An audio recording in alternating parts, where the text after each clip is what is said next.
Hello everyone, আমি আবারও একটা নতুন ভিডিও নিয়ে চলে এসেছি। আর আজকে হচ্ছে বৃহস্পতিবার, আর এখন ঘড়িতে বাজে সকাল প্রায় 8:30 মতন। তো ঘুম থেকে উঠে ফ্রেশ হয়ে নিয়েছি, তারপরে একটু বারান্দায় এসে দাঁড়িয়েছিলাম। আর এই গাছটাতে দেখো একটা ফুল ফুটেছে।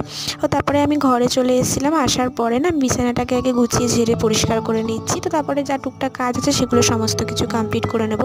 আর আজকে না সব কাজ একটু তাড়াতাড়ি করেই কমপ্লিট করার চেষ্টা করছি, কারণ আজকে যেহেতু বৃহস্পতিবার, তো পুজো দেওয়ারও আছে, তো সেজন্য তাড়াতাড়ি করে নিচ্ছি। তো তারপরে আমি স্নান টান করে ঠাকুরের বাসনগুলো ধুয়ে নিয়েছি, নিয়ে এখন পুজোটাও দিয়ে নেব। তো দেখো এখানে আমার সমস্ত ফুল টুল মানে রেডি করে ঠাকুরকে পুজো দেওয়া কমপ্লিট হয়ে গেছে। পুজো দেওয়ার পরে আমি ব্রেকফাস্ট করে নিয়েছিলাম। তো ব্রেকফাস্ট করার পরে আমি একটু এসেছিলাম রান্নাঘরে। আর আজকে মা বেরিয়েছে একটু ডাক্তার দেখাতে, বাবা আর মা, তো তার জন্য বাড়িতে একাই ছিলাম কিছুক্ষণ। আর তারপরে দুপুরবেলা মারা আসার পরে আমি লাঞ্চ করে নিয়েছিলাম। আর লাঞ্চ করার পরে একটুখানি ঘুমিয়ে পড়েছিলাম। তারপর সন্ধ্যাবেলা উঠে এক কাপ চা খেয়ে নিয়েছি।